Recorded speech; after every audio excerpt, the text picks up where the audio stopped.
Buenos días, siendo las 7:21 de la mañana, dando tiempo prudente para que los estudiantes se puedan conectar y viendo que no se ha conectado ninguno, procedemos con la grabación de la clase referente a la sesión que vamos a abordar el día de hoy. Hoy vamos a ver algunas de las estrategias para generar empatía que funcionan también como herramientas o medios para gestionar o para conocer por qué una persona no ha efectuado el pago y tocaremos algunos fundamentos de Excel. Entonces, inicio por acá con la presentación del día de hoy, en el cual vamos a tener estrategias para generar empatía. En primera instancia, la empatía nace de la inteligencia emocional, de lo que veíamos en la sesión 2 que hace referencia al manejo de las emociones propias y de los demás. Cuando hablamos de manejo de emociones propias, no solamente hacemos referencia a la gestión, sino también al entendimiento de cómo nosotros comprendemos nuestras emociones y cómo las reflejamos a los clientes y adicionalmente cómo los clientes pues nos reflejan sus emociones a nosotros. Ese tema de empatía también podríamos expresarlo coloquialmente como ponerse en los zapatos de otros. Entonces, por aquí damos inicio con los motivos por los cuales una persona no gestiona el pago. La primera de ellas, básicamente, puede ser por atravesar una crisis financiera. Por tal razón, para esas circunstancias en las cuales em, se hay un cruce o hay un problema financiero, pues la intención es siempre la comunicación para poder la compañía, dentro de los límites que se nos permitan, ofrecer soluciones a las personas o a los usuarios de tal manera que pues puedan solventar dicha crisis financiera. Si bien esta crisis financiera es de tipo personal, existen situaciones como las crisis financieras que se viven globalmente, nacionalmente, etcétera, que pueden influenciar a los motivos por los cuales no se genera el pago. Por ejemplo, en el caso de la pandemia, en la cual pues había una recesión económica, una de las oportunas estrategias del gobierno de entonces fue pues implementar o básicamente negociar la congelación de pagos, la congelación de intereses como una estrategia para generar empatía y pues a su vez comprender la situación por la cual se está atravesando. Otro de los motivos por los cuales no se gestiona el pago son debido a disputas que se puedan presentar en la relación que emplea el cliente junto con la empresa. Podemos colocar casos en los cuales no se hace clarificación a las condiciones previamente pactadas y empiezan disputas pues por términos de, por ejemplo, tiempo. Ejemplo, una compañía ofrece la adquisición de un determinado servicio, un usuario lo toma debido a que dentro de la negociación o dentro de la información de dicho servicio se menciona y se estipula que el primer pago se efectuará en 3 meses o en 2 meses. Pasados un mes, la generación del cobro pues se efectúa, lo cual pues altera las condiciones inicialmente pactadas de que eran 2 o 3 meses para el inicio del primer pago.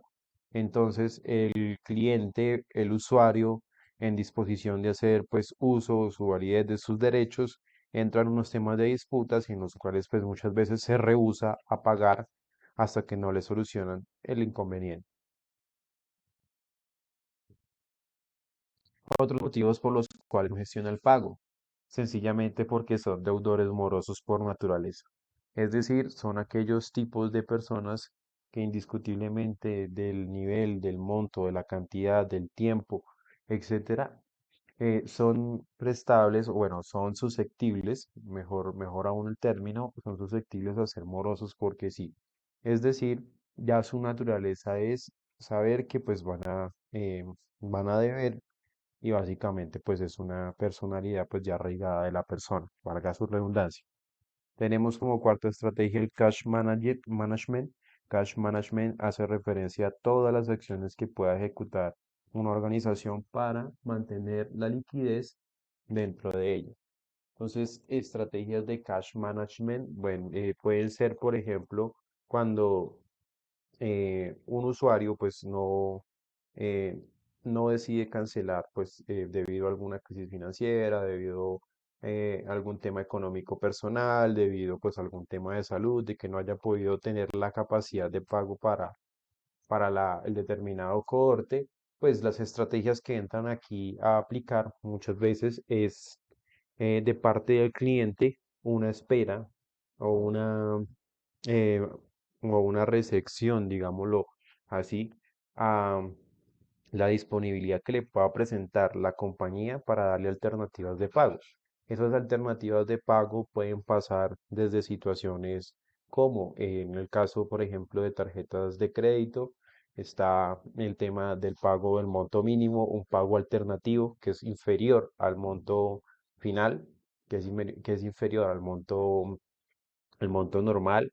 También aquellas circunstancias en las que, por ejemplo, se pacta un tiempo adicional para el pago, aquellas situaciones también en las que se pacta, por ejemplo, em, no sé, promociones referentes al servicio, de aumentar, digamos, la paquetería o la cobertura por el mismo valor. Entonces, el cash management, desde un punto de vista de empresa hacia cliente, son las acciones que la empresa hace para mantener la liquidez, es decir, para mantener el efectivo. Pero pues el cliente también puede jugar con el cash management de la empresa. Eso es estar en una situación de espera en la cual pues la compañía se contactará para averiguar los motivos por los cuales no gestiona el pago y empezará a ofrecerle alternativas basadas en los juicios que se hagan sobre cada una de las personas. Bien, hay opciones para plantear alternativas, como lo mencionaba previamente, de acuerdo a los lineamientos, de acuerdo a los lineamientos que tengan pues la compañía de forma interna. Como el cash management, que es lo último que mencionábamos, hace referencia a las gestiones que hace una compañía para poder mantener la liquidez. En una situación ordinaria en la cual tengamos un préstamo, al cual denominamos para este caso C como cuota, tenemos, perdón, B como valor principal del préstamo, una cuota que debemos pagar, es decir, un valor fijo o, bueno, fijo o variable mensual, entendiéndose por cuota, y un tipo de interés y un número de cuotas. Lo que realmente constituyen esos cuatro elementos son base de la parte matemática financiera, que es para calcular el pago, la cuota o la mensualidad de una deuda. Normalmente se tiene que conocer que el valor pues de la deuda, que es este valor principal, el interés que será cobrado y el número de cuotas en los cuales se estipula que será pagado. Entonces, desde la compañía, ¿cómo podríamos nosotros afectar la cuota, el pago o la mensualidad? Cualquiera de los tres términos es válido. Entonces, pues el espacio de debate básicamente es para pensar qué podría hacerse. Entonces, en primera instancia, si bien una cuota es fija, la cuota bueno, es variable, en la mayoría de casos es fija. Una de las estrategias para poder asegurar que quizás la persona pueda pagar es cambiar las tasas de interés o cambiar el número de cuotas a pagar.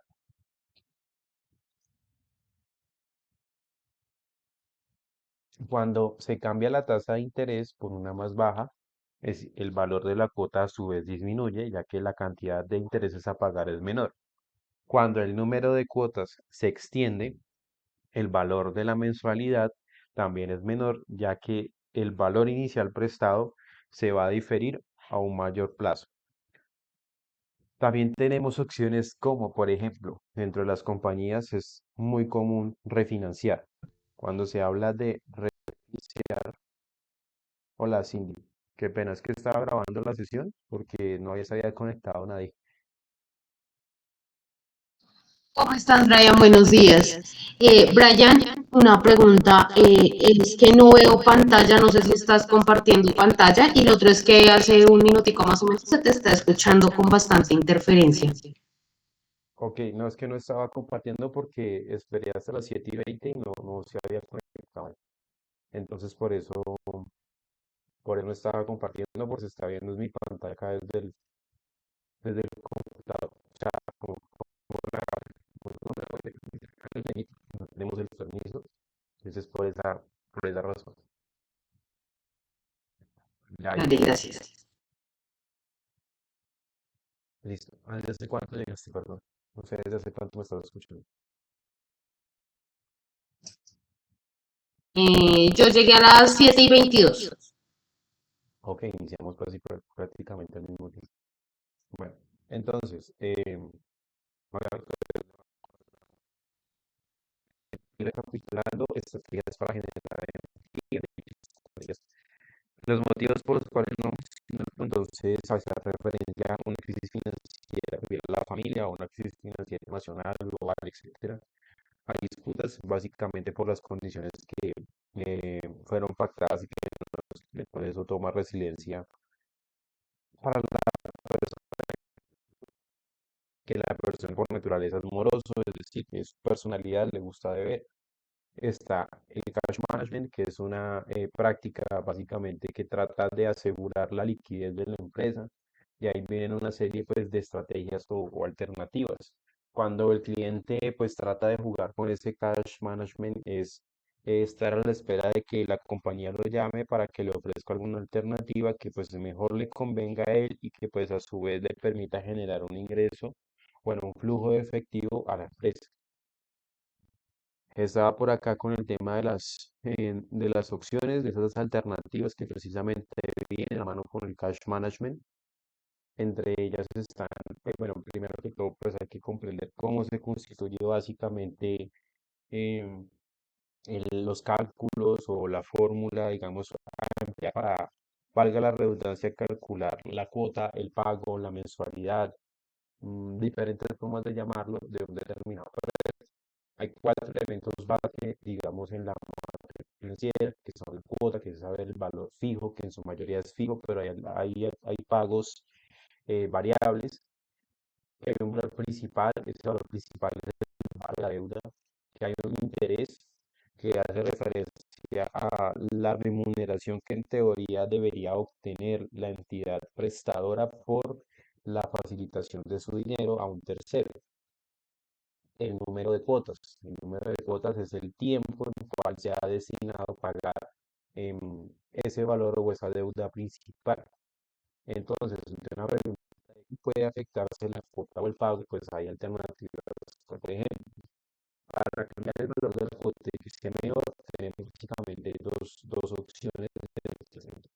Opción número uno es que el tipo de interés o la tasa de interés, mejor dicho, sea menor a la que em, pues actualmente está pagando, o que el número de cuentas sea mayor al tiempo que está estipulado. Esto permite básicamente afectar la cuota o la mensualidad porque la hace menor, y pues eso va a permitir en teoría que le sea más fácil al deudor de que pueda cancelar periódicamente pues sus obligaciones.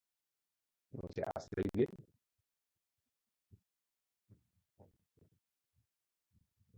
Sí, pero tengo una consulta, no sé si venga el tema o si de pronto haga parte de otra situación. En estos casos de refinanciación, ¿es válido volver a aplicar intereses sobre una obligación que ya tiene causados unos intereses? No, la refinanciación no se hace sobre o sea, bueno, un préstamo inicialmente mm, no le incluyen o no le imputan inmediatamente los intereses. Los intereses, digamos, que se imputan o sea, se cargan, son mes a mes. Es decir, si yo pido un préstamo, por ejemplo, para una casa, digamos que lo más barato que he visto por acá en Bogotá, como 120 millones de pesos. Resulta que ese es el valor de la deuda. Yo pago una mensualidad. Esa mensualidad, si bien pago la primera cuota, el interés va sobre la deuda de los 120 millones, y digamos que pago una cuota de, qué sé yo, 1.500.000. De ese 1.500.000 inicialmente son más intereses en la cuota que abono a capital. Entonces digamos que fue 1.000.000 a intereses y 500.000 a capital. Entonces, 120 millones menos 500.000 de capital la deuda queda pagando la primera cuota en 119.500.000. Si yo decido refinanciar la deuda, no la refinancio con los intereses incluidos, con ese millón adicional o con todos los intereses que ya estaban pactados a lo largo del tiempo, o sea, 120 millones más los intereses, sino sobre el valor que al momento haya de deuda a capital. Si es claro, si me hago entender más o menos, o sea, en este caso sobre los Sí, 119.500.000. es, este escenario ya te lo entendí. Te planteo otro escenario, no sé si de pronto lo vayamos a ver más adelante. Yo adquiero una obligación y por X o Y motivo nunca pude generar un pago sobre esa obligación, por lo tanto me están cobrando la totalidad del producto que adquirí más los intereses corrientes e intereses de mora. Si me ofrecen una refinanciación, ¿me aplican más intereses sobre ese valor que ya está deudado en su totalidad o son los mismos intereses que ya tengo por la mora inicial? Que si te los pueden ofrecer, sí, sí, o sea, si te pueden ofrecer una refinanciación con los intereses de mora, intereses corrientes, sí, te la pueden ofrecer. No obstante, la mayoría de compañías, eh, no he visto un caso en particular, entienden que si el usuario no puede pagar en primera instancia la deuda que tiene, mucho menos va a poder pagar una deuda superior que incluya intereses corrientes e intereses de mora. Entonces, cuando se hace el reporte a data crédito, el reporte a data crédito no necesariamente tiene que ser negativo, sino es una situación de compartir información crediticia de la persona. Entonces, el reporte se hace básicamente por el monto de la deuda, que sí, dentro de la compañía pues se va a estipular que hay una serie de intereses, etcétera. Cuando digo el monto de la deuda, hago referencia al monto de la deuda a capital. Entonces, ¿qué pasa? Pues la compañía tiene como opción principal, o como opción principal me refiero, debería pensar en primera disponibilidad en tratar de recuperar el dinero que pues fue prestado, no pensar tanto en los intereses de mora y corrientes. Entonces ahí entra el tema de las negociaciones, entra el tema de que, bueno, entonces págueme a, no sé, a tres cuotas todo el monto al capital y se le condona los intereses, etcétera. ¿Por qué? Porque pues es inaceptable o una persona eh, no pagaría más de lo que pues ya debe. La decisión es simple, pues sencillamente no pago, pues haga el reporte, pues ahí está ya igualmente la situación es desventajosa, tanto para mí como usuario por el reporte, tanto para la compañía porque pues no tendría pues su dinero. Pero ante la pregunta, ¿se puede? Sí, pero que es importante ahí tener en cuenta muy bien la amortización. Nosotros vamos a ver mañana tablas de amortización en Excel. La amortización de la deuda, es decir, ese extracto que va disminuyendo mes a mes y saber cuánto es la deuda efectiva en determinado punto de tiempo para evitar que dentro de las refinanciaciones pues ocurran esas situaciones. ¿Sí es claro? Sí, ya me quedó claro, gracias. Listo. Entonces viene el tema del refinanciamiento. Entonces el refinanciamiento es buena opción siempre y cuando en primera instancia las tasas de interés sean más bajas. Por ejemplo, de hace un año para acá, desde febrero del 2022 a hoy febrero del 2023, ¿tú has escuchado el término tasa de usura? Sí, señores, como el monto máximo que estipula el Banco de la República en cuanto a la tasa de interés que pueden imponer las otras entidades financieras. Es correcto. La tasa de usura de febrero del 2022 a hoy, febrero del 2023, iba a decir 2024, prácticamente por un 1% creo yo, se ha duplicado. Es decir, ha pasado en un año de un 22% hasta la última que vi, creo que está en 44%. ¿Qué pasa? Ese refinanciar el préstamo de manera inicial de una deuda de hace un año, a día de hoy, por ejemplo, no sería una muy buena estrategia. ¿Por qué? Porque pues la tasa de interés es el doble, o sea, pagaríamos doble de interés, como el interés en la mayoría de préstamos, porque depende de las políticas de la compañía, no varía. Es decir, si yo compré un determinado producto hace un año, me aplica por el tiempo que yo haya diferido la tasa de interés del momento de la compra. No obstante, si hoy yo deseo hacer una refinanciación, lo que me va a aplicar a mí es la tasa de interés que pues hoy en día se aplique, que la mayoría pues manejan es la tasa de usura para algunos productos. Entonces no sería muy buena estrategia. ¿Cuándo sería buena estrategia? Cuando, por ejemplo, ahorita que estamos en una situación en donde la tasa de interés es muy alta y quizás en 6 meses baje la tasa de interés, la tasa de usura sustancialmente, ahí sí sería buena opción hacer un refinanciamiento. Ahí es claro, ¿cierto? Sí, señor. Listo. Bueno, cuando es o cuando pues hay una nueva, bueno, hay una forma de refinanciamiento, digamos, diferente. Ese refinanciamiento de la compra de cartera. Las compañías muchas veces utilizan como refinanciación, como medio de refinanciación la compra de cartera.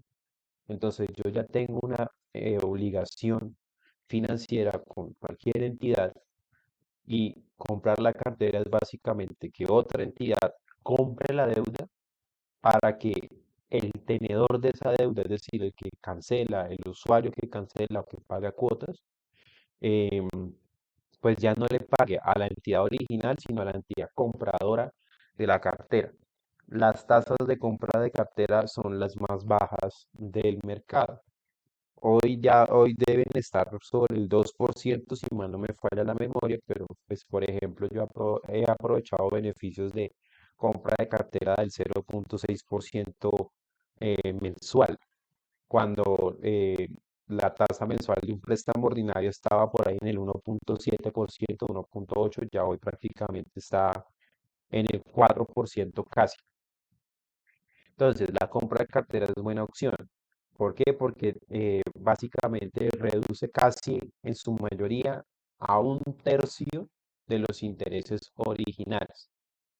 Y pues muchas de las empresas utilizan esa estrategia para trasladar las deudas hacia sus compañías, pues con el motivo de, evidentemente, observando comportamientos financieros pues saludables, porque eso les va a permitir ese cash management que estaba comentando, y es que periódicamente tendrían un alto nivel de seguridad acorde al perfil del usuario, de tener liquidez, porque pues son usuarios que son responsables financieramente. Hasta ahí bien. Sí, señor. Otra metodología de refinanciamiento con el tema de las tarjetas de crédito. A las tarjetas de crédito les aplica la tasa de usura. No obstante, em, lo elemental, o bueno, si uno lo compara con una deuda corriente, cuando digo una deuda corriente, algo referencia a algo que no sea netamente financiero, dependiendo del tipo de convenio que se tenga, o sea, cuando digo no netamente financiero, digamos algo más informal, es preferible con una tarjeta de crédito pagar algún préstamo interno de alguna compañía. No estoy hablando tampoco necesariamente de gota a gota o cosas así, sino por ejemplo lo que hacen no sé si acá existe todavía, Iván Botero Gómez. Es que ellos tienen unas tasas muy altas, que los financiamientos pues se basan en su músculo financiero interno, etcétera. Si yo voy a una compañía, a un banco, llámese BBVA, bueno, los que he visto que tienen mejores tasas de interés según lo último que revisé, creo que eran Scotiabank, no, es Itaú y Scotiabank, si mal no me falla la memoria. Entonces, ¿cómo? Me dan una tarjeta de crédito. Si mi tarjeta de crédito está libre de cuota de manejo, pues por ejemplo, esto podría ser una buena opción para comprar ese tipo de deudas. Lo compro como una deuda a crédito, pero pues si la cuota de manejo, pues sería em, muy afortunable porque pues no, digamos que muchas veces en préstamos pequeños lo que más consumen son las cuotas de manejo de las tarjetas, que son de 30.000, 28.000, algunas de 50 y algo, dependiendo de qué tipo de tarjeta sea. ¿Por qué? Porque comprar la deuda a crédito no implica necesariamente cancelar ahí en la tarjeta, digamos, de manera directa, no implica cancelar seguro ni nada, sino que dentro de los intereses que cobran, eh, entra como un poquito el juego del seguro, es decir, no se ve tan explícito, no se ve tan claro que se esté pagando un seguro, mientras que como la deuda es allá con IBG, allá sí te pueden pagar intereses que el seguro, que si de pronto te dicen, no, es que tienes que sacar una tarjeta de crédito de nosotros que es interna para poder pagarlo, y eso, entonces la tarjeta tiene allá su cuota de manejo, etcétera. Entonces, es también otra forma de refinanciación. A veces los bancos llaman también para ofrecer tarjetas sin cuota de manejo y si tengo una tarjeta con cuota de manejo, pues adquiero la tarjeta sin cuota, compro la cartera, entrego una, me quedo con la otra y pues ahí voy jugando financieramente. Hasta ahí bien. Sí. Está el tema también de la amortización de capital. Algunas estrategias que también se generan es como hay épocas del año en las cuales los montos económicos son variables, como por ejemplo en junio, en junio básicamente y en diciembre, pues hay mucha susceptibilidad a que a los empleados colaboradores pues reciban la famosa prima. Entonces, cuando yo adquiero una deuda, por ejemplo, pasa con los vehículos, adquiero una deuda, lo que me proponen es muchas veces hacer unas cuotas mensuales que en teoría son más bajas que otras del mercado, pero que en determinados momentos del año, normalmente dos, se haga una amortización directa al capital, es decir, que el valor que vaya destinado de dicha cuota sea específicamente a la deuda. Sin embargo, esos valores se colocan de comportamiento fijo. Es decir, si tengo que pagar, por ejemplo, una obligación financiera mensualmente por valor de 700.000 pesos, pues ese es el valor que mensualmente tendrá intereses y abono a capital. Pero la compañía que ofrece el producto mediante la modalidad de crédito dice, bueno, esa es la cuota, pero a mitad de año necesitaría una amortización a capital del doble de la cuota, o sea, 1.400.000. ¿Qué ventaja tiene? Que ese 1.400.000 no tiene nada de intereses e irá directamente al pago del abono a capital. Ahí empieza el juego con el usuario. ¿Cuándo podría hacer esos dos pagos? Entonces la mayoría dice no, junio y diciembre, pues porque les ingresa algo extra, pues debido al tema de la prima, entre otras cosas. ¿Sí es claro? Sí, de hecho hay algunos mitos sobre ese tema de los abonos a capital, o por lo menos que a mí me han dicho, ejemplo, con el crédito hipotecario que yo tengo, cuando yo pregunté acerca de los abonos a capital, la asesora del banco me dijo que ellos solamente recomendaban los abonos si el abono superaba las tres cuotas, o en un aproximado, un promedio, por decirlo así, tres cuotas del valor del crédito mensual.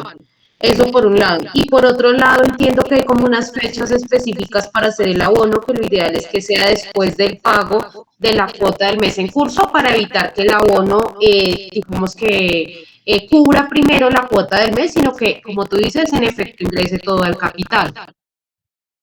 Correcto, esos son los periodos de gracia, son las fechas que hay entre el pago y la generación del corte de la nueva cuota. Sobre el tema de los mitos, lo que pasa es que amortización, pues es amortización. En préstamos de tipo hipotecario, leasing, vehículos, pues estamos hablando de montos muy significativos. Es decir, 120 millones, 60 millones, 180, dependiendo de ser el caso. Eh, Cancelar, por ejemplo, el triple de una deuda a capital, ejemplo, que no sé, que se estipule en 1.000.000 la cuota mensual. Si es el triple, pues son 3 millones. 180 millones, el 10% son 18 millones, el 1% 1.800.000. O sea que más o menos estamos hablando casi de el 1.6, 1.7% con esos 3 millones de amortización al capital. ¿Por qué lo hacen ellos? Porque ellos juegan con el tema pues de su liquidez. Pues para ellos es como muy bueno que un abono a capital sea considerable a decir, no, pues yo voy a abonar a capital, qué sé yo, 500.000 o 800.000, porque pues viene el abono a capital, ese abono a capital no va a tener intereses, pero el cambio que de pronto pueda tener de manera significativa la cuota, si la cuota es variable, pues no es mucho, mientras que un monto, sí, mientras que un monto grande, pues sí podría notarse ese cambio en la cuota. Ahí viene un tema pues muy financiero y es cómo plantea pues la amortización, la entidad bancaria. Si esa amortización a capital va a capital y altera el valor de la cuota o no altera el valor de la cuota. Es decir, si se refinancia automáticamente apenas abona capital y se calculan nuevos valores, o si sencillamente se sigue con la misma cuota y pues debido a esa amortización a capital lo que se hace es reducir el tiempo porque pues ya se ha abonado, no qué sé yo, pues se ha abonado como si fueran dos, tres, cuatro pagos mensuales. Entonces es más por el tema del monto, de que le indican a uno que no tiene que pagar el triple o el doble, es para que se vea como un cambio sustancial y pues para que pues a ellos el procedimiento de ingreso de dinero pues sea significativo. ¿Sí está bien? Entiendo. Listo. Sí. Entonces, amortización a capital, depende de los lineamientos. Bueno, eso es básicamente el tema generalizado de estrategias de empatía, de buscarles alternativas a las personas para que procesionen el pago. ¿Qué vamos a entrar acá? ¿Sin listas en el computador? Sí, señor. Listo. Entonces, por favor, en Excel, háganle al Excel que se llama prueba de conocimiento. Para que por favor Sí, ya usted lo tengo abierto. tienes abierto, listo, usted puede abrir el mío.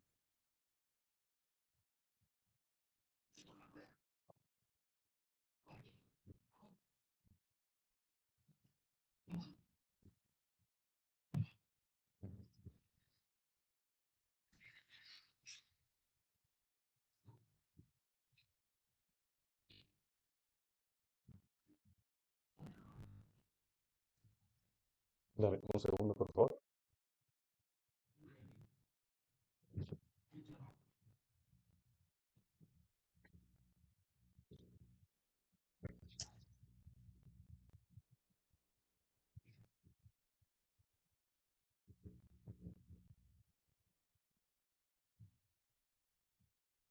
Bueno, entonces esto es más que una prueba de conocimiento, es digamos que un diagnóstico.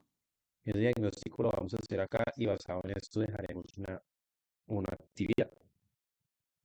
Porque es necesario pues, tener en cuenta algunas funciones sencillas. El manejo del Excel es indispensable para cualquier área. Y mañana pues lo que vamos a ver específicamente son las tablas de amortización y algunas fórmulas financieras en Excel. Para comentarte o por preguntarte mejor, ¿cómo es tu relación con el Excel? ¿Cómo consideras tú, por ejemplo, una escala del 1 al 10 que te sientes en Excel? Yo creería que estoy en un 6, tal vez 7. Pronto hace unos 5 años atrás tenía como más interacción con el aplicativo, pero en los últimos 5 años por la labor realmente no necesitaba mucho de este aplicativo, entonces pues lo que no se practica tal vez se puede olvidar. Listo, cuando me dices 6 o 7, ¿has manejado tablas dinámicas? Muy poco, Muy poco. Ok. Las funciones sí, eso sí las has, válgalo, esas sí las has manejado. algunas veces. Listo. Va. Entonces, por aquí, para el tema diagnóstico. Entonces tenemos la primera. Tenemos una serie de columnas. Bueno, en primera instancia, tenemos un archivo de Excel. Dicho archivo de Excel es conocido como un libro. Entonces, el libro o archivo de Excel, en este caso que tenemos, se denomina prueba de conocimientos.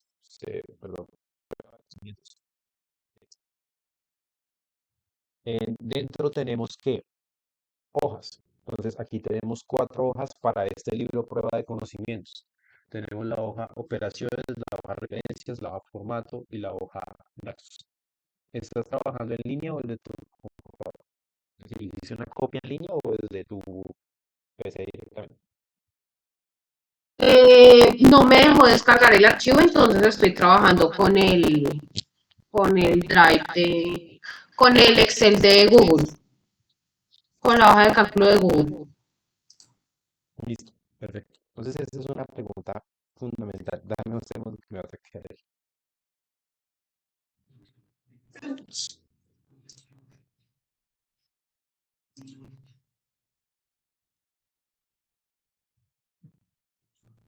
Vale, creo que ya.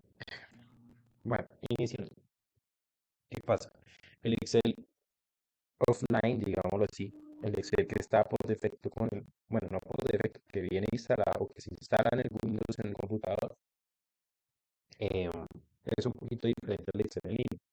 Un poquito, no mucho, son temas que, por ejemplo, el Excel en línea tiene ciertas limitaciones con respecto al Excel tradicional, que es pues, el del computador. Entonces, creo que de lo que hay acá, lo diferente va a ser con el formato condicional. Básicamente, el resto son fórmulas y están tanto en línea como aquí en el computador. Entonces, Sí. eh, tenemos, tenemos unas columnas. Esas columnas, bueno, Excel básicamente constituido por columnas y filas, columnas con las letras A hasta la Z y repiten pues la secuencia con A, B, AC, hasta AZ, luego BA, etcétera. Y pues la última fila, no me acuerdo cuál es la última columna, la XFD, y la última fila es por acá, la fila 1.048.576. Entonces, la celda es básicamente el cruce, entonces E1, F2 y así sucesivamente. Pues eso para los que verán la grabación y de pronto no tendrán pues algunas bases, pues puede ser que algunos pues hasta conozcan temas mucho más avanzados. Pues bueno, en las columnas hay una primera suma, una columna para suma, suma uno, una columna para suma 2. Aquí lo que vamos a hacer es, en esta fila, perdón, en esta columna de acá vamos a hacer la suma tradicional, sin el empleo. Por ejemplo, ¿cómo harías la suma de esta primera columna? Sin usar una segunda.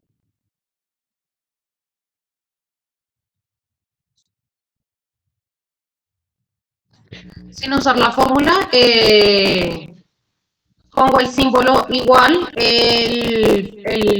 la celda B7 más la celda, la celda C7. Y al dar enter totaliza la suma. Digamos que es el procedimiento ordinario. Igual celda B7 más celda D7. Entonces, ¿qué pasa? Pues nosotros podemos hacer fórmulas o con el igual o con el más. Podemos empezar las fórmulas. Es disposición de cada uno. A mí me ha gustado, o yo, a mí me ha gustado, yo siempre he usado, es el igual.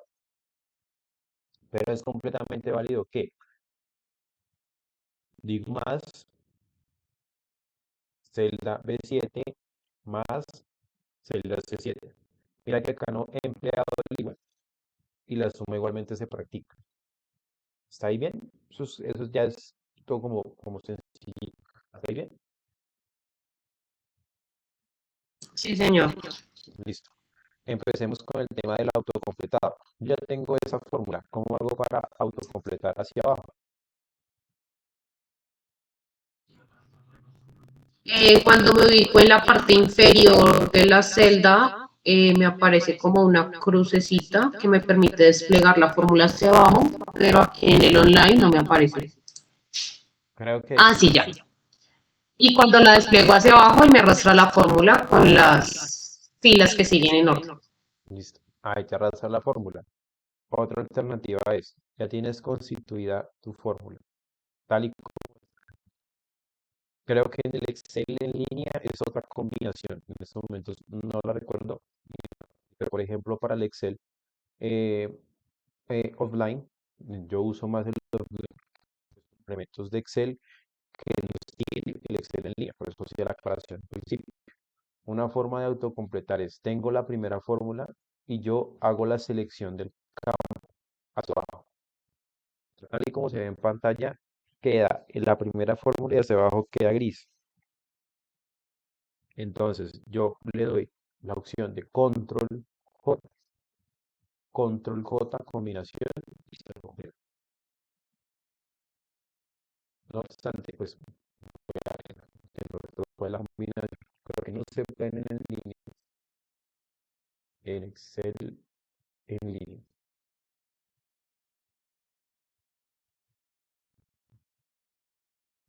Parece que no, en Excel en línea como que no aplica eso, sino solamente es en el Excel online, offline, perdón. Hasta ahí, pues bien, los como descargar, estoy seguro de que en el Excel en línea no se puede. ¿Tú pudiste hacer un control J? Estoy intentando, pero no me ha dejado. Listo, no te deja porque esas son parte de las diferencias que hay. Pero bueno, tú ya sabes que completar se hace con una cruz porque el pastel tiene unos bordes y en el borde inferior derecho ahí se arrastra la fórmula. Tenemos por aquí la suma 2 para las sumas y ampliamos funciones.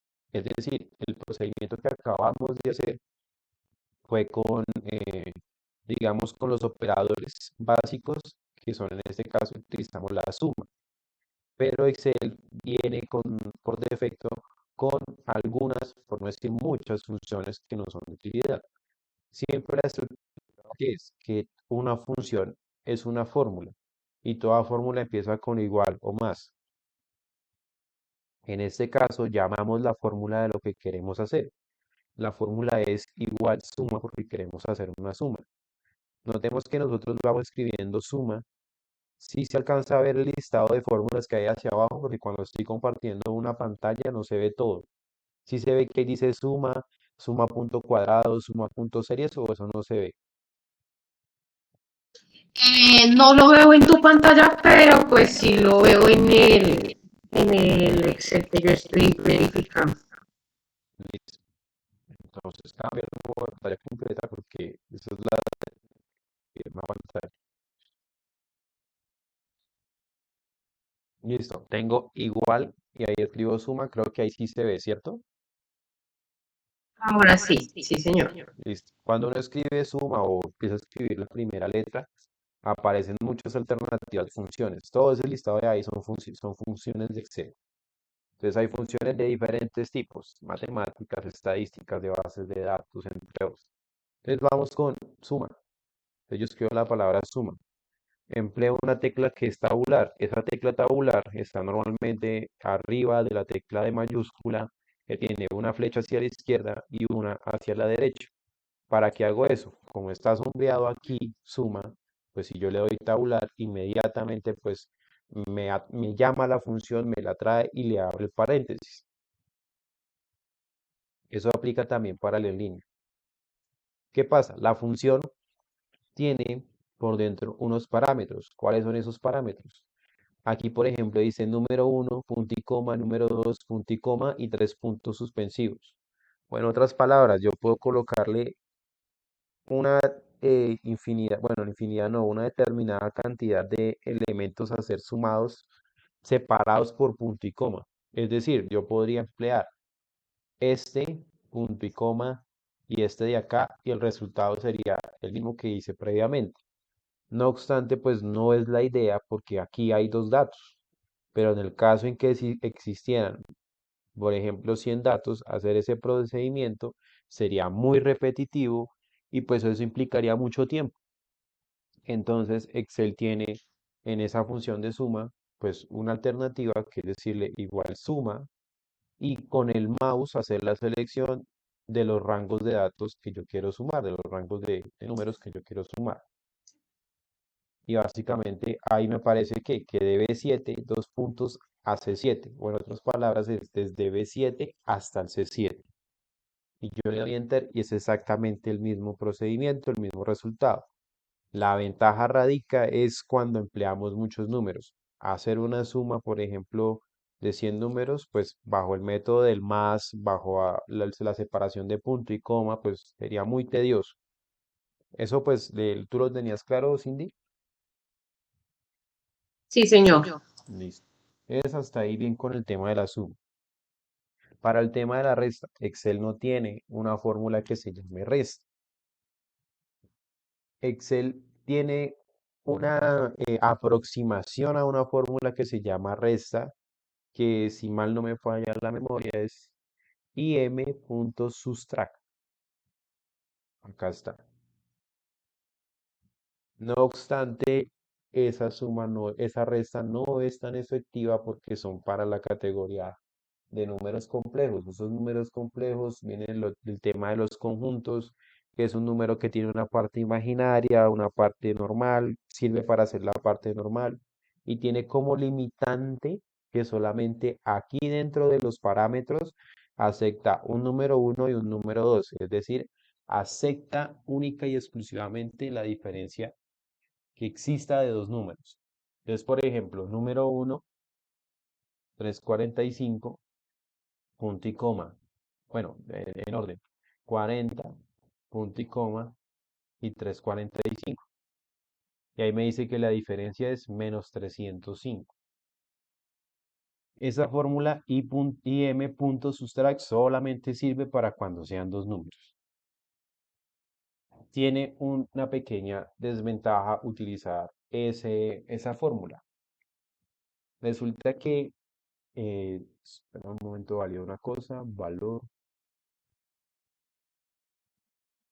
sí, Esa función no me aparece en el mío, en la versión en línea.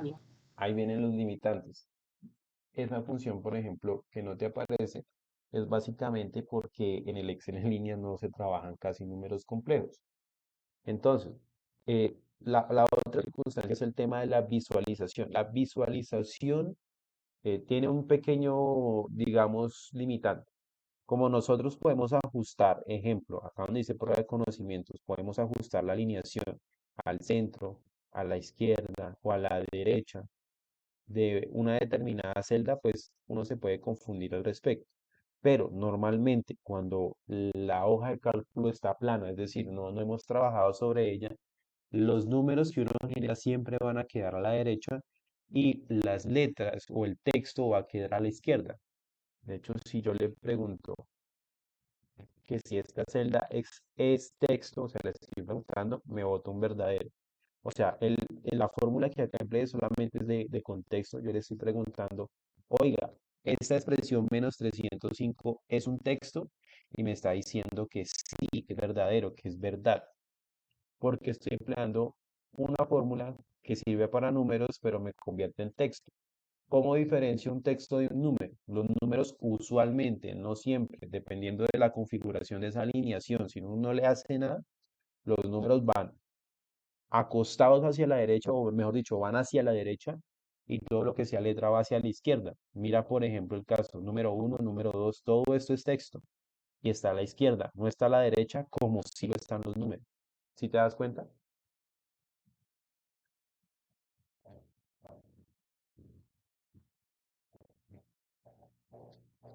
Si te das cuenta a lo que me Sí, refiero. sí, lo estoy revisando. Listo. Entonces, ¿qué vamos a hacer? No emplear esa fórmula, sino nos toca con los operadores básicos. Igual número uno menos el número 2. Y ahí tengo la resta.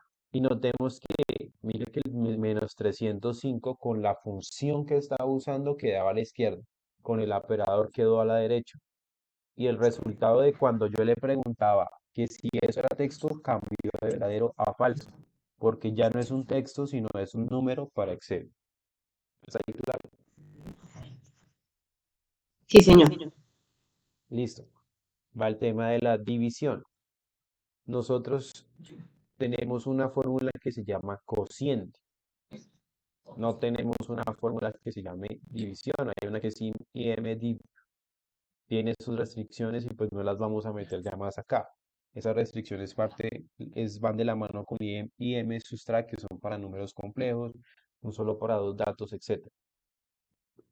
Entonces, si, por ejemplo, yo le digo, primera instancia, le digo 40 y lo divido, división, símbolo de división, el slash, entre el número 2 345 y le doy enter, ahí estoy aplicando una división. Me está dando 0.11. Voy a repetir el procedimiento manualmente con el 23 dividido en 5, 4.6.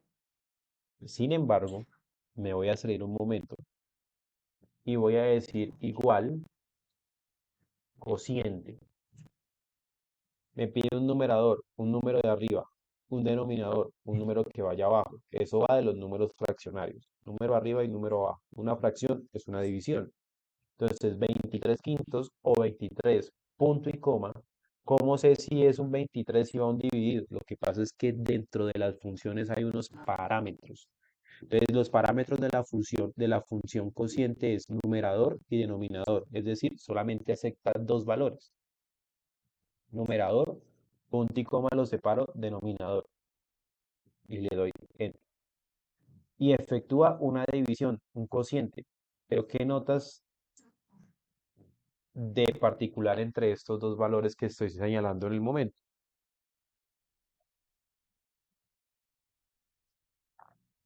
Los decimales, la cantidad Exacto. de decimales que nos dejó después de la coma. Bueno, exactamente. La función cociente no genera decimales. Mira que es cero. Y la división normalita sí genera todos los decimales pues que competan. Acá solamente compete uno, 4.6. Cociente es bueno solamente si quiero sacar la parte entera. Entonces 4.6, entonces me quito el decimal. Y ahí no me lo quito matemáticamente. Cuando digo matemáticamente es que los números que vayan entre 0 y 4 pues se aproximan al anterior y los que vayan entre 5 y 9 al posterior. ¿Sí es claro? Sí, señor. Entonces, ahí solamente me dejó la parte entera, o sea, el 4. Está esa función cociente, función, perdón, cociente. Pero para el caso de la división y la resta, emplear los operadores básicos. Los operadores básicos, más, menos, división y se me escapa ahorita uno, división, multiplicación. Y multiplicación, se me estaba escapando. Eh, bueno, venga, dejamos esto para que no lo tome como una fórmula. Listo. Esos son los operadores básicos. Entonces, aquí aplico lo de la división y pues sencillamente puedo arrastrar. Multiplicación. Voy a multiplicar el número uno por el número 2. Tengo yo como alternativa tomar el primer número, usar el operador básico de la multiplicación que en Excel es el asterisco por el número 2 y tengo resultado. Completamente válido. Tengo una fórmula que se llama producto. Ese producto es una multiplicación. Es la forma matemática de llamarle a la multiplicación para que pues conozcamos de dónde viene la palabra producto. Se parece a la función suma porque tiene un número uno, número 2, punto y coma y cualquier cantidad de números. Cuando digo cualquier cantidad tiene también unas limitaciones. Si no me falla la memoria, esa suma de argumentos, o sea, esos números que colocan ahí no deben superar alrededor de los 125, 140. No recuerdo la cifra exacta, pero son entre 125 a 140. ¿Qué pasa? Si yo le digo 23, punto y coma, y 5, entonces 23 por 5 sería 115. Y le doy enter. Ahí están los 115. Que lo puede usar o con la fórmula producto, tal y como está acá, o lo puede usar con el operador básico de multiplicación. ¿Hasta ahí es claro, Cindy? Sí, señor. Listo. ¿Todas esas ya las conocías? Y Entonces, está la potencia. Entonces la fórmula de potencia igual. Potencia en primera instancia. ¿Potencia de quién? Pongo el tabular y me pide un número como primer parámetro y una potencia. O en otras palabras, Cojo un número, entonces voy a escoger el número uno, punto y coma, pongo una potencia, entonces voy a escoger el número 2. Ese número va a salir grandísimo. Es decir, 40 elevado a 345, o mejor dicho, eh, multiplíquese por sí mismo el 40 a 345 veces. Y lo bien. En primera instancia me dice, no, este es un error. ¿Por qué es un error? Y no es que la fórmula esté mal. Si yo la arrastro hacia abajo, sí me da un resultado. Lo que pasa es que para la capacidad de entendimiento de Excel, el número resultante es demasiado grande que no lo puede procesar. Hay errores num que significan, o sea, hay una serie de errores. No sé si recuerdas que por ahí a veces uno ve num, ve nombre, div. Si has visto como esos errores? Sí, señor. Hay como 8 o 9 errores en Excel. Entonces, cuando sale un num, es porque el número o es muy grande o lo que yo estoy empleando para multiplicar no es un número. Ejemplo, voy acá un 4 y yo le voy a decir falso, no mejor, este texto que está acá multiplicado por dicho 4. Bueno, acá me salió fue valor. Es otro error, pero a veces puede salir num como resultado de multiplicar un texto por un número. En otras palabras, me está diciendo, oiga, no hay un número, no hay un valor, el valor lo conocen como un número en Excel, en el cual pues yo pueda hacer una operación razonable. Usted me está poniendo a mí multiplicar, por ejemplo, vacas con gatos, algo diferente. Tengo acá la potencia de ¿qué? Del 23 elevado a la 5, o sea, 5 veces multiplicado al 23 por sí mismo. ¿Cuál es la alternativa? Yo puedo hacer igual 23 y el otro operador, el de potencia, es este simbolito que está acá. O sea, el elevado es ese símbolo que está ahí, que es una B invertida hacia arriba. A veces les digo para entenderlo de pronto, que no lo conocemos, es como un emoji de las caritas ahí como todo contento hacia arriba. Esa está pues a mi computadora está al pie de la ñ en la parte de abajo. En la parte, o sea, tiene tres denominaciones. Me puede sacar un candado, un corchete, perdón, un corchete, un candado y una flechita hacia arriba.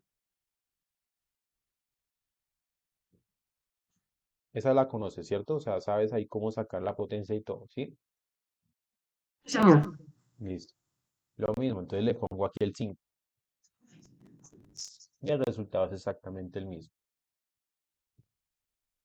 Dos alternativas de hacer la potencia. Tenemos la raíz. Para el caso de la raíz, tenemos una fórmula que se llama igual raíz, me pide un solo número. Esa fórmula raíz es única y exclusivamente para la raíz cuadrada. Entonces, tomo el número 40 y le voy a sacar su raíz cuadrada. Y me dice que 6,324, etcétera. ¿Te ha tocado situaciones de emplear este tipo las dos últimas, más que todo, la potencia y la raíz? Normalmente multiplicación, suma, resta, división y suma y resta, pues sí. Pero potencia y raíz en el campo laboral no tanto. Más para los que están Tampoco. con un tema como más educativo o más investigativo. ¿Alguna vez te ha tocado usarlas? No, No, no las conocía, pero nunca las había aplicado. listo.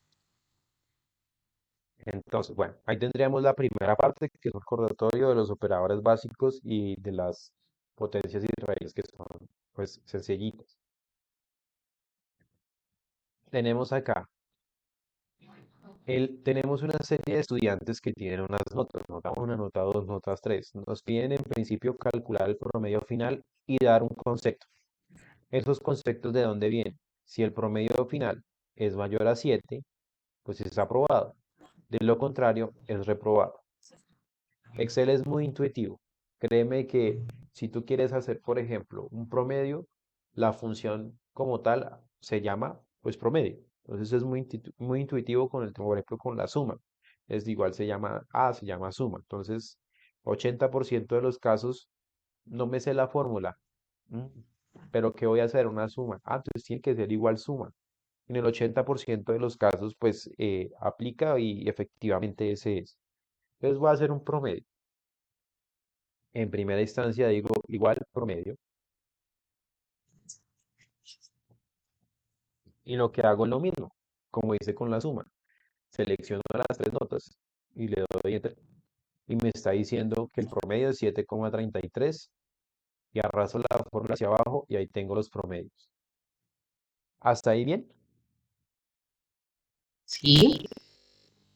Ahora viene el tema de la lógica. En el tema de la lógica hay que tener en cuenta lo siguiente.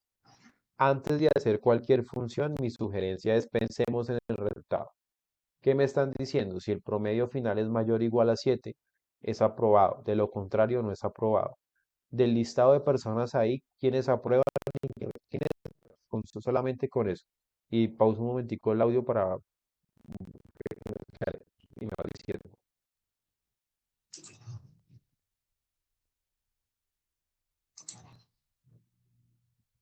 Prueba Juan, únicamente Juan. Y Ángela.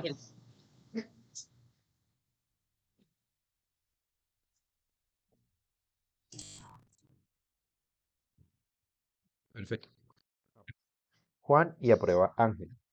¿Por qué Ángel aprueba? Porque así como hay unos operadores básicos de unas operaciones básicas, vienen por acá unas operaciones de relación o de comparación. Entonces tenemos los símbolos mayor, menor, mayor igual, menor igual, el igual y tenemos el diferente. El diferente se expresa, ahorita se me está escapando, creo que es con esto. 4 diferente de 3. No, no, miento. El diferente, si mal no me falla la memoria, se expresa es ¿dónde está?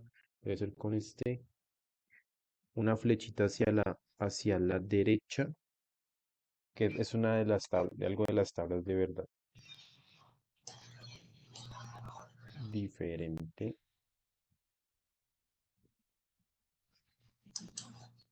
Ya me acordé. El diferente es este. Ese es otro símbolo. Esos son los 6 símbolos base. Mayor, menor, mayor igual, menor igual, igual y diferente. Cuando digo símbolos em, de relación, más bien operaciones de relación base. Entonces tenemos lo siguiente. Primero es entender. Estos son los promedios finales. Solamente aprueban Juan y Ángel. ¿Por qué? Porque su nota es mayor o igual a 7. Algunos dirán, pero es que no es mayor a 7. Lo que pasa es que está diciendo mayor o igual a 7. Cuando se dice mayor o igual a 7 es el 7 mismo de ahí en adelante. Si dice mayor a 7 es cualquier número por encima del 7 que ese no lo va a incluir. Entonces yo sé que aquí, básicamente aquí va a salir un aprobado y aquí arriba va a salir un aprobado. Resulta que se llama, si el promedio final es tal, entonces es una función sí, es una función lógica. Si yo le digo igual sí y abro paréntesis, y me dice una prueba lógica, un valor verdadero y un valor falso. O sea, esos son los tres parámetros o argumentos de la función. ¿Cuál es la prueba lógica? La comparación. Si el promedio final, o sea, si esta nota, coloco los símbolos, es mayor o igual a 7, punto y coma, entro a la parte del valor verdadero. O sea, ¿qué pasa si esa condición se cumple? Aprobado. Resulta que yo estoy escribiendo un texto. Los textos se escriben entre comillas en Excel. Por eso lo escribí entre comillas. Ese es el valor verdadero, pero me falta el falso. Entonces, punto y coma. ¿Cuál es el valor falso? Reprobado, entre comillas. Cierro el paréntesis. En el 95% de las funciones no es necesario cerrar el paréntesis. pero en algunas sí. Y le doy enter y me dice aprobado. Y hasta ahí efectivamente bien. Arrastro la fórmula que tengo aprobado arriba, aprobado abajo y el resto reprobado. ¿Va coherente con lo que me solicitaron? Perdón. ¿Es coherente con lo que me solicitaron? Sí, porque solamente Juan y Ángela tenían notas mayores o iguales a 7 y aprobar. El resto, reprobado.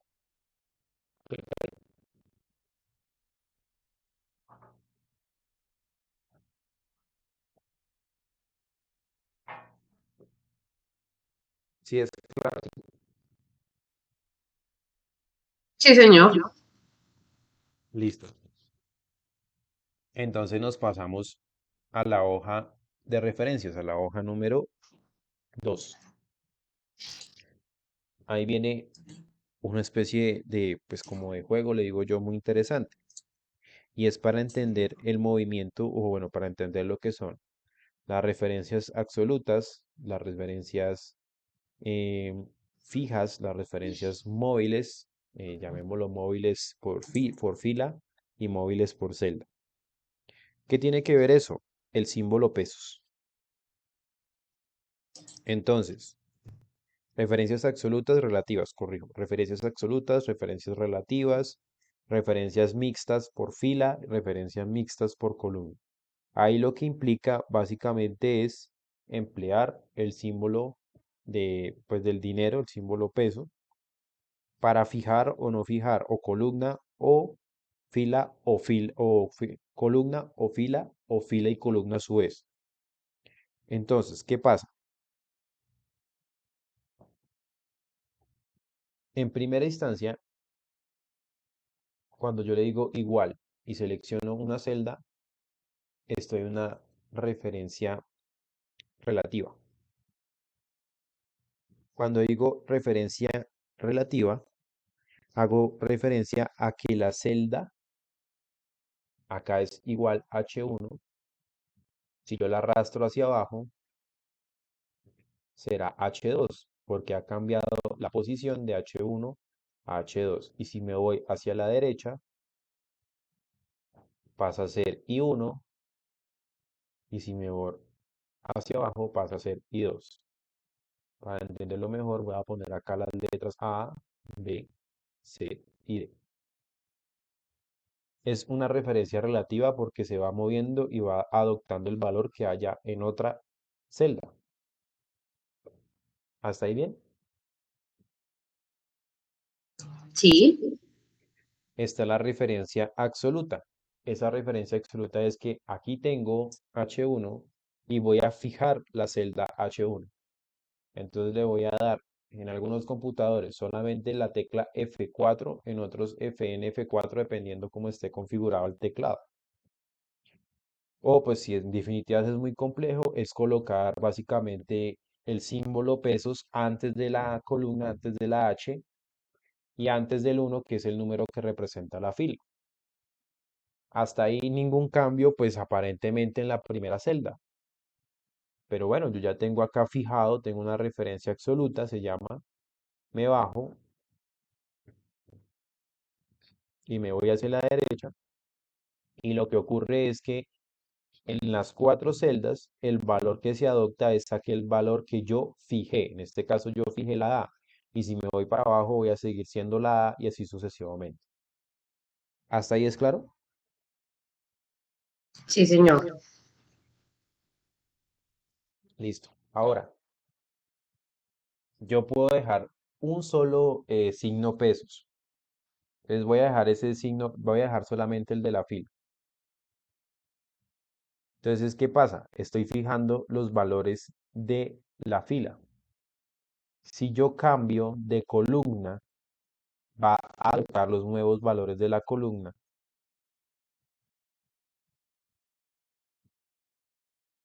Es decir, fijé la fila. Entonces yo fijé los valores A y B. No fijé los valores de la columna, fijé este valor acá. Si yo me desplazo hacia abajo todo lo que quiera, el valor que voy a tener siempre va a ser de A. para el caso de la primera fila, el primer valor de esta columna. Pero si me muevo hacia una columna, va a cambiar el valor en función de lo que haya en esa fila hacia la siguiente columna que es B. ¿Sí es más o menos claro?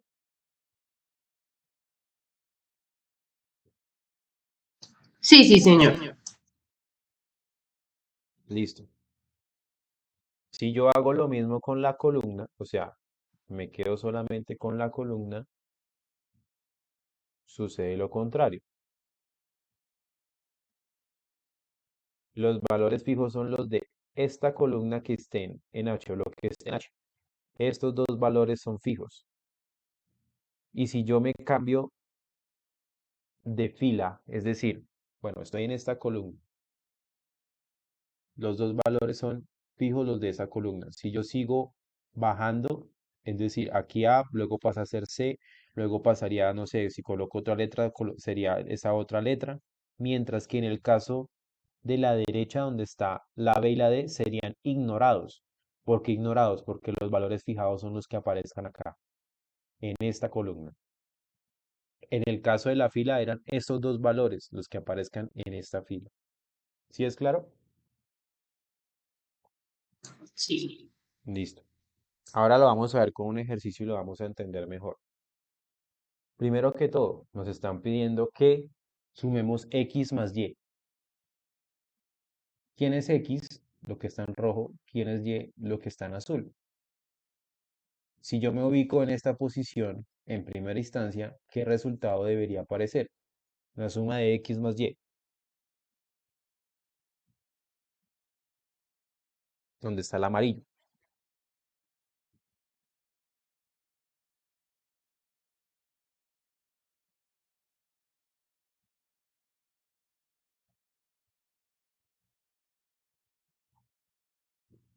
¿Cuál sería el resultado de sumar a x más y? ¿Quién es x y quién es y ahí en la posición en amarillo?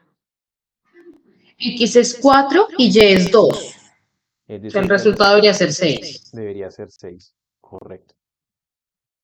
Entonces tengamos en cuenta ese 6 ahí. Entonces a veces uno le dicen, ah, x más y, me están diciendo x más y. Ah, no, sencillo. Es este más este y listo. Y me voy hacia abajo y me voy hacia la derecha. Y acá apareció 189 y tenía que aparecer 6. Y uno dice, pero estoy haciendo x más y. Entonces empecemos a mirar el comportamiento que tienen las celdas. Ah, mire que acá me bajó. Ah, acá siguió bajando, etcétera. Si te estás dando cuenta que acá hay, mira cómo está tomando los valores de X, pero los valores de Y los está moviendo hacia abajo. Y esa no es la idea, ¿cierto? ¿Sí es claro lo que voy? Sí, señor. Entonces, ¿cuáles son los valores que deben quedar fijos? Los de arriba. Ahora, ¿qué está fijo? ¿La fila o la columna?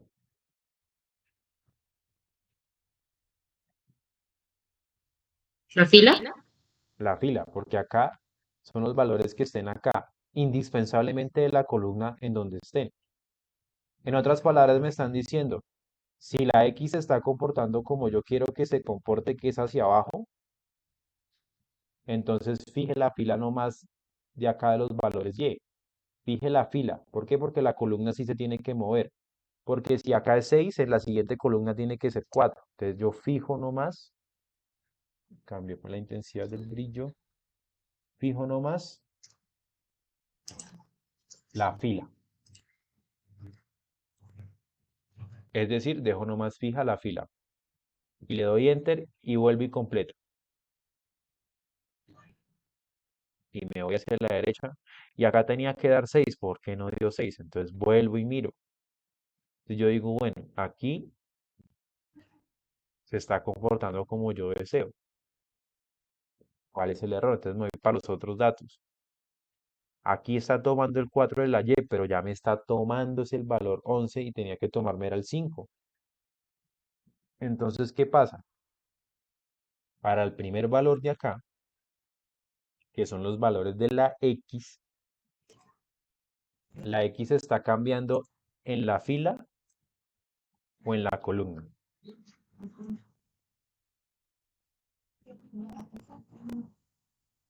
Está cambiando en la columna. En la columna, no, porque mira, los valores de X están acá, no acá. Lo que está cambiando es la fila. Entonces Ok. lo fijo es lo que hay en la columna. Sí, porque los valores que estoy tomando son de esta columna. Lo que está variando es lo que hay en las filas. ¿Sí me hago entender? Sí, Entonces, desde el primer recuadro, lo que voy a hacer es fijar la columna, solamente lo que hay en A. Es decir, aquí es A3, cuando yo me baje será A4, luego A5 y luego A6. Cuando yo me pase acá, no lo he corrido, seguirá siendo A porque los valores de A están fijos. Y sigue siendo A3 porque estoy en esa fila. Cuando baje será A4 y así sucesivamente. Vamos a ver el autocompletado.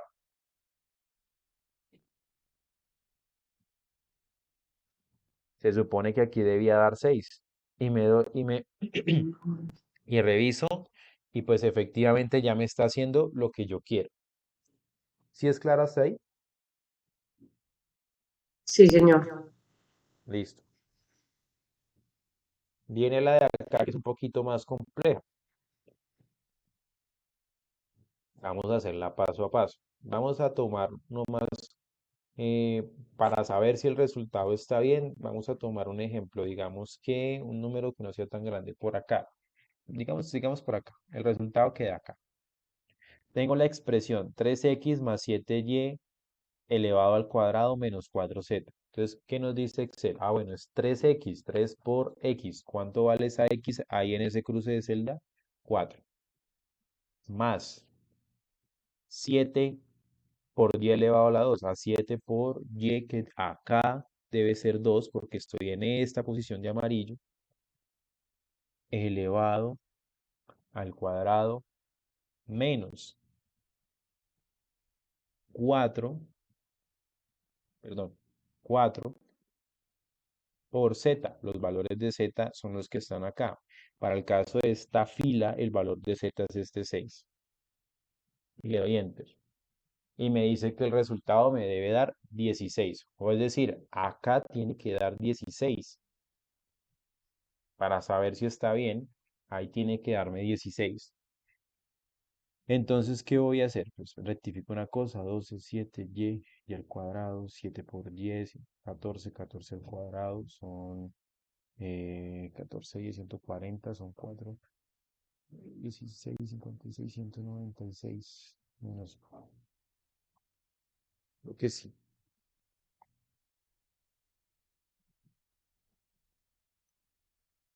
3 por 4 más 7 por 14 elevado a la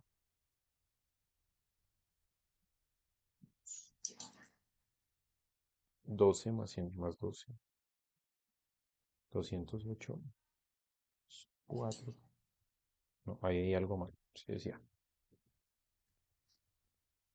debe ser este,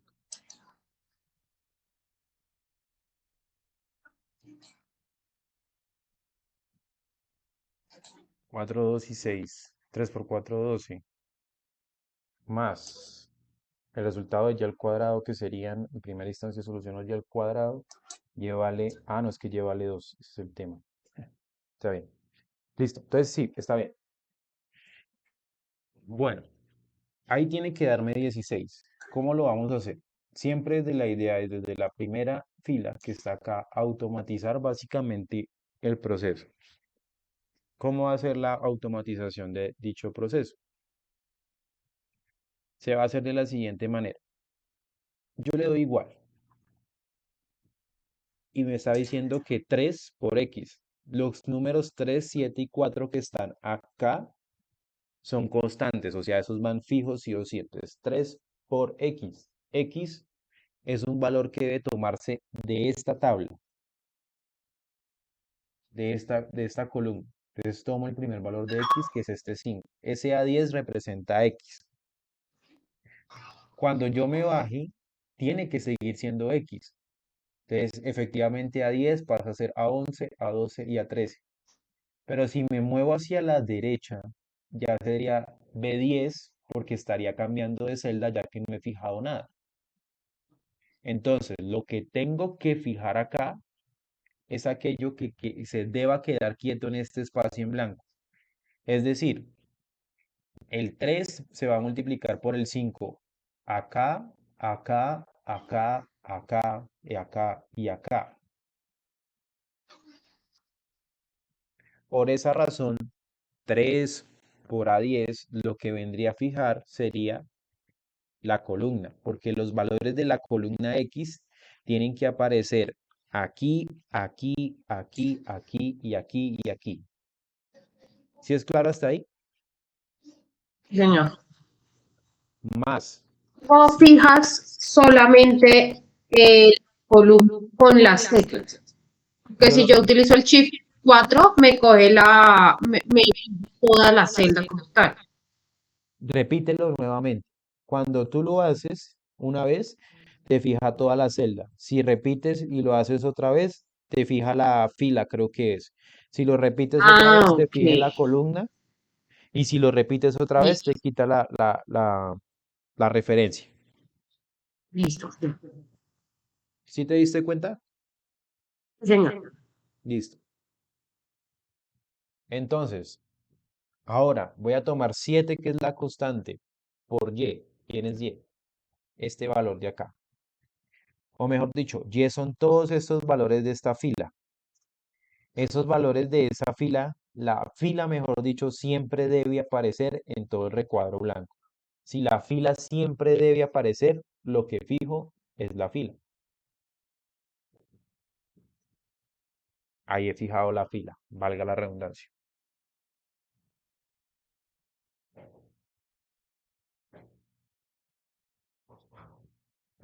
Y luego le digo elevado al cuadrado.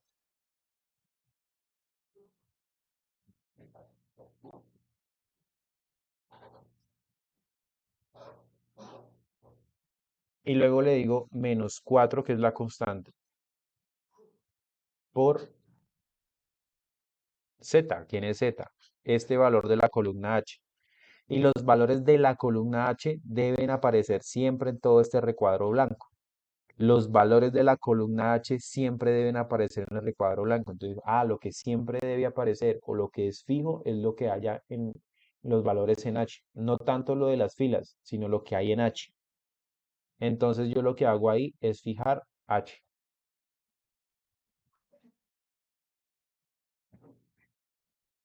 Y ahí tengo la expresión. Confirma la tienes igual. Sí, bueno, no porque es que estoy en un computador diferente y no he podido sacar la potencia. Listo. Bueno, dale. Entonces, el símbolo de potencia tocaría la antigüita. Espera, ya te lo envío. Cuando uno no encuentra el símbolo, copia y pega. Es símbolo de potencia. Busca ahí en internet y lo copia y lo pega. A veces Listo. las redes de los teclados se quedan con otras configuraciones y no sale lo que está en las teclas. ¿Listo? Entonces ahí tienes la expresión Listo. y le das Enter. Ahí sale 251. Los 51. Yo arrastro por acá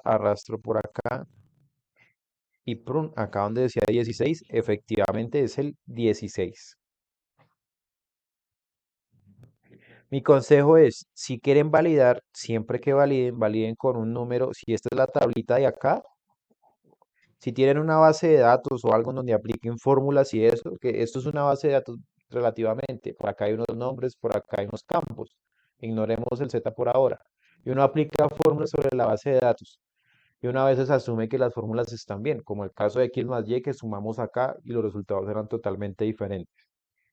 Mi sugerencia es para esos casos, validen que el resultado sea el adecuado. No, es decir, no lo hagan dentro de estos rangos.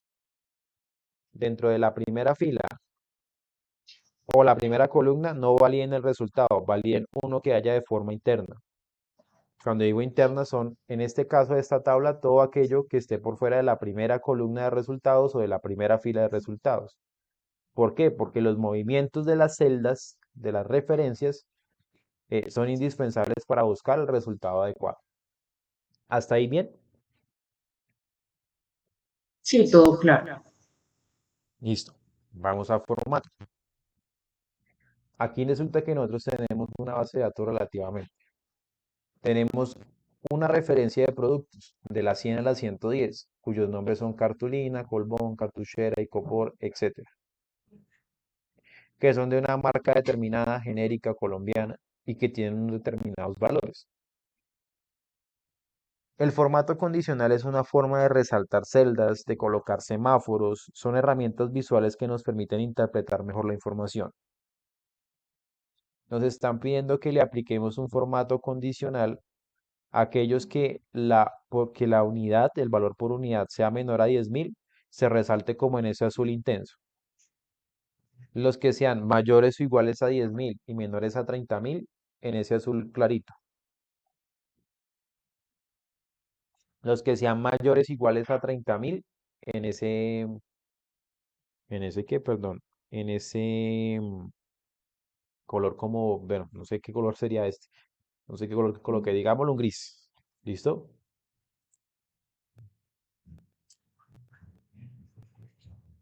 Entonces, ¿qué vamos a hacer?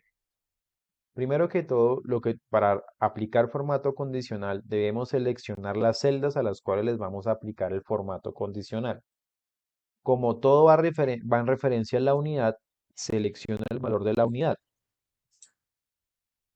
Una vez lo seleccione,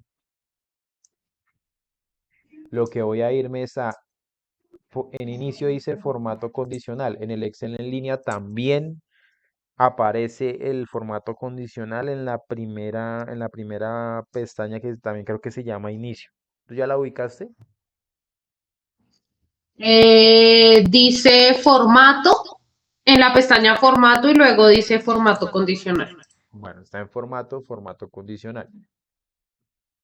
Entonces, ¿qué vamos a hacer? Seleccionamos. Lo primero que vamos a hacer es buscar donde dice reglas para resaltar celdas. Nos están diciendo que todo lo que sea menor a 10.000 con un color. Entonces, ahí dice, es menor que, y vienen esos operadores de relación que estábamos manejando. Entonces, es menor que y selecciono ahí. Aparece una tabla. Bueno, aparece como un recuadro. En ese recuadro me dice aplicar formato a las celdas que son menores que, valores por unidad menores que 10.000. Entonces coloco el 10.000 acá. Todo lo que sea menor que 10.000, aplíquele un formato. A la derecha aquí dice relleno rojo claro con texto rojo oscuro, que es básicamente lo que está apareciendo acá. ¿Yo lo puedo personalizar? Sí. Aquí hay una flecha. En dicha flecha yo le puedo colocar relleno amarillo, le puedo colocar relleno verde, no hay problema. Si la quiero personalizar aún más, la última opción dice formato personalizado y aparece la ventana que está acá. A ti te aparece el formato personalizado, creo que ahí no lo permite si no me falla la memoria. Creo que ahí solamente deja los colores clásicos. O no, mentiras, como que sí. Es que la visual desde acá es diferente. La ventana aparece de manera vertical y las reglas que tú vas mencionando aparecen de manera vertical, pero pues no dice personalizado, pero está ahí como el icono de la pinturita y ahí pues muestra una serie de colores y está el personalizado también. Listo. Entonces, en primera instancia, pues bueno, yo me fui a personalizado acá. En la parte de arriba hablan de un relleno de las opciones y dentro de lo que tú tengas debería decir algo como relleno también. Lo que cambia es, como tú dices, la interfaz visual, pero el fondo de las acciones siguen siendo las mismas en un 99% de los casos. Entonces viene un relleno y yo voy a escoger un color azul parecido a ese. Entonces voy a escoger, no sé, voy a escoger este azul acá. Creo que ese es. Y le doy aceptar y aceptar. ¿Y qué hizo? Todos aquellos valores menores a 10.000 se resaltaron con ese azul. Yo verifico, ¿el resto de valores que quedó en blanco son menores a 10.000? No. Por consecuente, sí quedó bien aplicado el formato. ¿Qué hago posteriormente? Voy a hacer mayor o igual a 10.000 y menor a 30.000. Selecciono nuevamente el rango. Una vez seleccione el rango, voy a hacer formato condicional, reglas para resaltar celdas. Le voy a decir que está entre dos valores, porque esos valores que me están pidiendo son mayor o igual a 10.000, es decir, desde el 10.000 hasta aquel número menor a 30.000, como por ejemplo 29.999. Cuando yo le digo entre, me aparecen los valores, los dos rangos. Le digo entre 10.000 y 30.000. Solo por dato curioso, se supone que ahí dice que son los valores por unidad mayores o iguales a 10.000 y menores a 30.000. Aquí yo tengo un dato de 30.000. Pregunto, ¿es correcto que se resalte ese 30.000?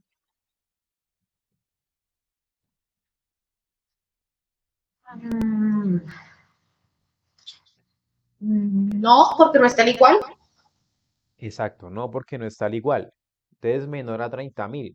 Entonces, para evitar ese problema de que se resalte el 30.000, la sugerencia o la solución sencilla sería colocar acá 29.999. En otras palabras, tome todos los valores que sean desde el 10.000 hasta el 20.000 al 29.999. ¿Hasta ahí es claro?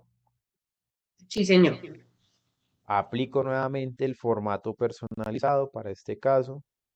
Voy a buscar el color que se parezca. Entonces en el relleno le voy a colocar, creo que fue este, y aceptar. Y aquí aceptar. ¿Y se resaltan aquellos entre 10.000 y menores a 30.000?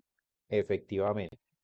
Porque los que quedan en blanco son 70.000, 30.000 en sí mismo y 45.000, que no están dentro de este rango. Vienen los valores por unidad. Vienen los valores por unidad mayores o iguales a 30.000.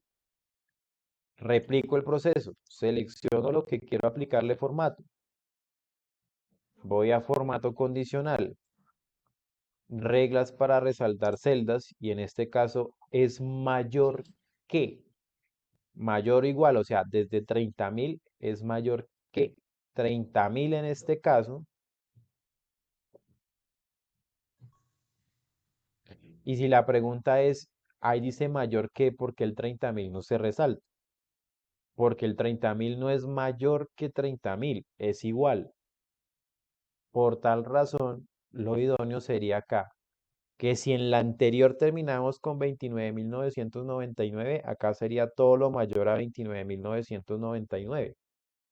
¿Eso qué es? El 30.000 en sí mismo y todo lo que vaya de ahí para adelante.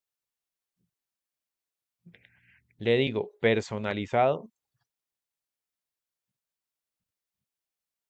selecciono el color, creo que fue este, bueno, digamos que fue ese, aceptar y aceptar. Y ahí quedó aplicado el formato. ¿Cómo te fue con eso? Sí, bien, me quedo igual. Perfecto. Aunque no sé, aquí en este Excel, en el cuadrito donde me aparecen las reglas, pues me quedan tres reglas diferentes. Cada que va a aplicar un formato condicional, me pides generar una nueva regla. Esa es la forma, digamos, compleja o avanzada para evitar esas pequeñas diferencias de lo que expresa acá la relación mayor o igual a 10.000 y menor a 30.000 y colocarla ya a 29.999. Uno puede colocar reglas que, por ejemplo, con un valor acá resalte no solamente esta columna, sino resalte toda la celda en general, sino que eso pues es más avanzado, un poquito más complejo. La idea acá que es, pues, comprender que hay una herramienta visual que normalmente la usan en gestión, digamos, de servicio al cliente como semáforos, como alertas. Entonces, lo verde es porque vamos bien, lo amarillo es porque ni bien ni mal y lo rojo es porque estamos mal. De ahí del formato condicional, de hecho acá, por acá dice conjuntos de iconos, están esos famosos semáforos. ¿Listo? Lo de la Sí. nueva regla es la forma como debería pues uno ingresar y hacerlo porque pues es la forma más compleja y la forma que uno puede estructurar, pero pues hay unas bondades que tiene el Excel y es que trae algo que está predeterminado. Lo mismo con las funciones. Excel trae unas funciones predeterminadas, pero no puede crear sus propias funciones, sino que esa es la parte compleja. ¿Hasta ahí bien?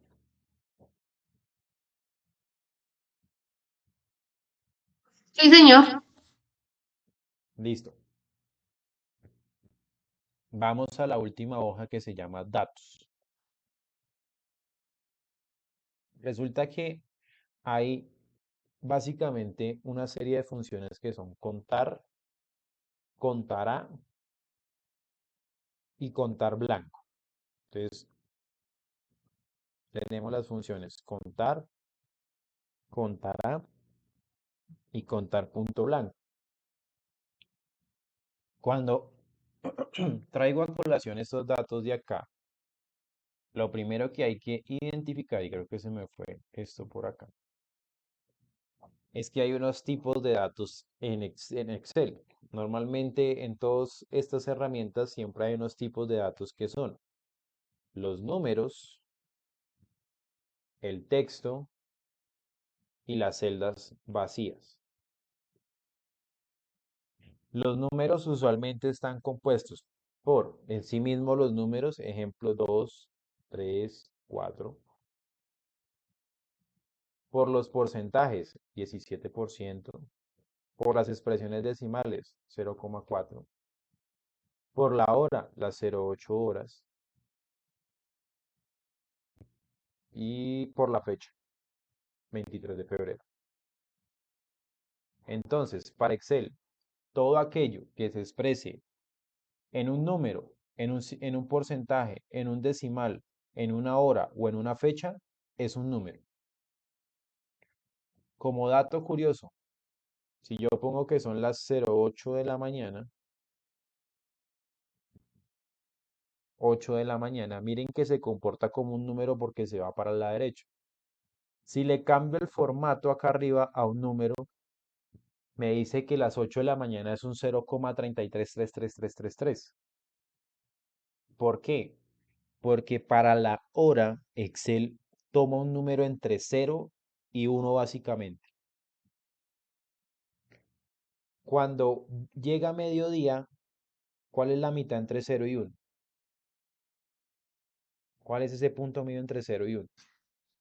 0,5. Entonces, si yo pongo que son las 12 y cambio el formato a número, me dice que es 0,5. Entonces, él coge las 24 horas y las representa en un número entre 0 y 1. Por esa razón, una hora es para Excel un número. ¿Sí es claro? Sí. Con la fecha, ¿qué pasa con la fecha? Por ejemplo, la fecha de hoy dice 23 de febrero del 2023. Tengo una fecha. Y si esa fecha le cambio el formato a número, me sale un valor 44.980. ¿Por qué aparece eso? Porque para Excel las fechas o esos números representan 44.980 días después de la primera fecha que Excel toma, que básicamente es el 1 de enero de 1900. Es decir, si yo pongo el 1, eso es un número, y lo cambio a fecha, me dice 1 de enero de 1900. En el Excel en línea creo que dice 31 de diciembre de 1899. Creo que eso es una de las diferencias. Ponerle el 1 y cambiar el formato a fecha. En otras palabras, Excel contabiliza los días basados en aquellas fechas posteriores al 1 de enero de 1900 o al 31 de diciembre de 1899, que creo que es el caso de Excel en línea. Por eso a veces Sí, ese es. nosotros vemos una tabla, a veces descargamos una tabla de Excel en línea y la usamos en el computador, y a veces uno llega y mira y dice, por ejemplo, fecha, y uno ve por acá las transacciones, 44.979, y uno dice, pero ¿cómo así si es una fecha? ¿Por qué me salen esos números? Es porque falta aplicarle el formato de fecha, y ahí aparece efectivamente la fecha. ¿Hasta ahí es claro? Sí, señor. Listo. Entonces los números son los números en sí, las fechas, el porcentaje, los decimales, etcétera. ¿Qué es un texto? Un texto es básicamente todo lo que no represente número. Ah, acá en los números, la moneda también, el tipo de moneda que uno emplee es un número también. ¿Listo? En el texto, todo lo que sea el texto en sí mismo. Entonces la palabra, por ejemplo, hola. Los símbolos o caracteres. Entonces, por ejemplo, arroba, aunque ahí está, no se me ocurrió otro. Las celdas vacías en sí mismo, o sea, perdón, las celdas vacías no, el espacio, una cosa es el espacio, otra cosa es la celda vacía. El espacio para Excel es un carácter. La celda vacía es que no contenga nada. Es decir, que esto es una celda vacía acá porque no le he ingresado nada. Pero acá si yo le pongo un espacio, visualmente no se nota, pero para Excel dentro de esa celda hay un carácter que es el espacio. ¿Hasta ahí es claro? Sí, señor. Y las celdas vacías es la nada, absolutamente. La función contar sirve para contar números. Entonces, si yo voy a utilizar a contar los números de esta tabla, aquí yo digo contar paréntesis y selecciono toda la tabla. Contar. Le doy enter y me dice que hay 10 números. Vamos a validar si eso es cierto. Aquí está. ¿Esto es un número? Sí, llevamos 1, 2, 3, 4, porque la hora es un número. 5, 6, porque el porcentaje es un número. 7, porque la fecha es un número. 8, porque la moneda también es un número. 9 y 10. En este espacio habían 10 números. Cada vez que yo quiera hacer un conteo de números, es decir, las cantidades de números que hay en determinados valores, empleo la fórmula contar. ¿Hasta ahí bien? Sí, señor. Listo.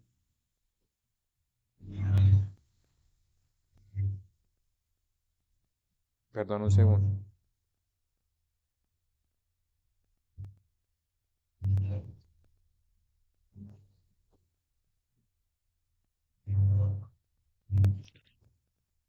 Caracteres. Con el tema de los caracteres, ¿qué ocurre? Los caracteres son todo el texto como tal. Adicionalmente, incluye los números. Es decir, el texto en sí mismo. Cuando digo, ojo con el término, cuando digo caracteres, hago referencia a símbolos más que todo. Símbolos, arroba, signo de pregunta, admiración, etcétera. Perdónenme un segundo, por favor. Perdónenme un segundo.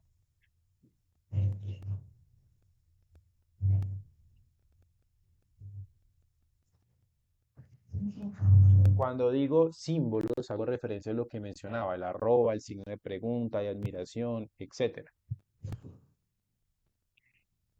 Eso es un texto.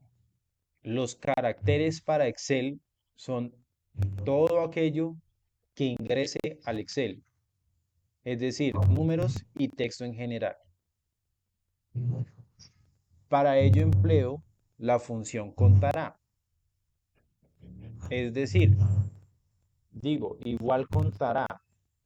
Me tiene que contar que los números, que ya sé que son 10, y adicionalmente el texto.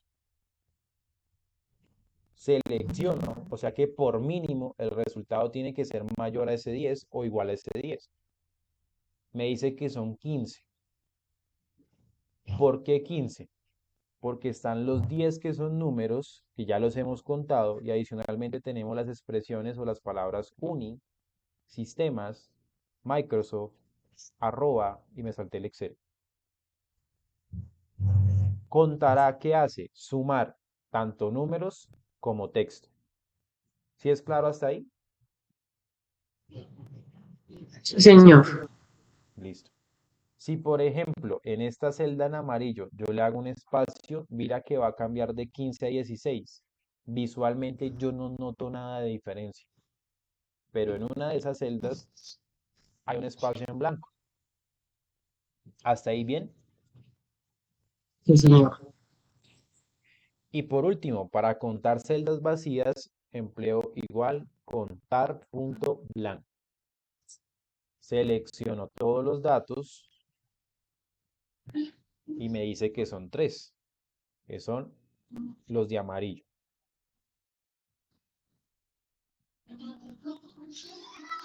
¿Qué pasa? En el total me están diciendo que yo debo sacar el total de, más que de datos, el total de celdas que yo he evaluado, del rango de celdas que yo he evaluado. Yo sé que tengo aquí 2, 4, 6 celdas empleadas, 6 por acá son 12 y 6 por acá son 18. Entonces uno diría igual 15 más 3 y ahí está todo. No obstante, uno puede hacer las sumas directamente desde las funciones. Es decir, el total de este rango yo sé que es 18. Entonces yo le digo, igual contará, cuénteme todo lo que hay en ese rango, y eso me va a dar me va a dar un número. Esa expresión, esa función, me va a regresar o retornar o me va a botar un resultado que es un número. Ese número yo lo voy a sumar con el contar blanco de ese mismo rango. Yo ya sé que contar A es 15 y contar blanco es 3. O sea que lo puedo hacer directamente. En otras palabras, yo puedo hacer sumas de funciones siempre y cuando el resultado de dichas funciones sea un número. Le doy Enter y efectivamente sale el 18. ¿Sí es claro lo que acaba de mencionar? Sí, señor. Listo. Esto es un recordatorio muy general de lo que tiene Excel. Excel es muy amplio.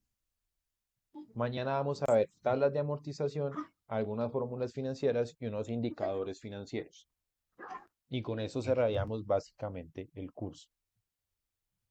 La actividad de hoy la compartiré alrededor de 1 hora y media.